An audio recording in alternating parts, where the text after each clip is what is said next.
Kembali terjadi hubungan ayah dan anak tiri dinodai dengan penyiksaan dan penganiayaan. Di Depok, Jawa Barat, bocah 8 tahun penuh luka akibat ulah ayah sambungnya.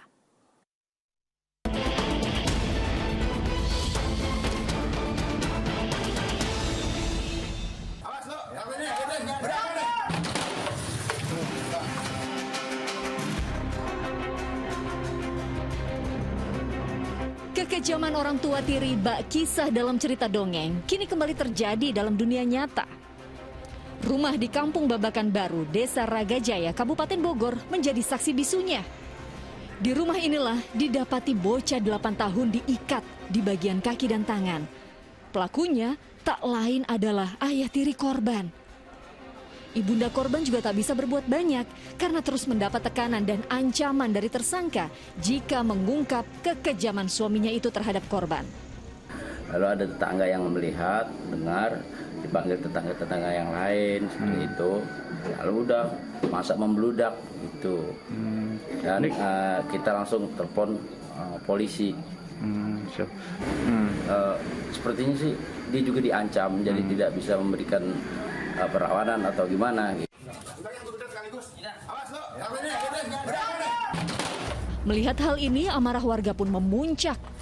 Terungkapnya peristiwa keji ini kala istri tersangka minta tolong salah satu tetangga untuk menghubungi orang tuanya. Saat melihat rumah dalam keadaan gelap, ternyata didapati korban dengan kondisi menyedihkan.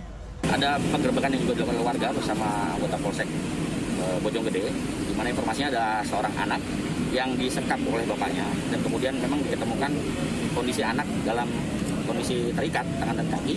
Ya, kemudian karena korban anak-anak maka kita bawa ke Polres untuk ditangani unit PPA. Antara tersangka dan istrinya yang sekaligus merupakan ibu kandung korban, masing-masing sudah memiliki 2 orang anak dari hasil pernikahan sebelumnya. Sementara di pernikahan yang sekarang, keduanya belum dikaruniai buah hati. Alasannya begitu sepele, karena tersangka melihat luka di kaki anak kandungnya dari pernikahan sebelumnya itu. Tersangka bernama Rizky menduga bahwa korbanlah yang melukai bayi 10 bulan tersebut.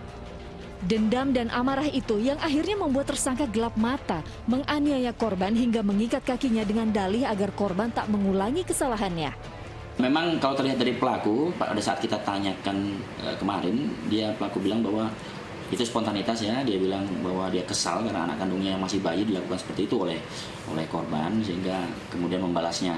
Dan pada saat kita bertanya kenapa harus diikat pada saat Senin pagi, pada saat si suami dan istrinya ini kerja, si pelaku bilang bahwa ya biar nggak melakukan lagi, sehingga saya ikat. Tindak penganiayaan itu ternyata sudah sering dilakukan. Kini pria 29 tahun yang berprofesi sebagai tukang ojek online tersebut harus menanggung semua perbuatannya di balik jeruji besi selama 5 tahun. Tim Liputan melaporkan.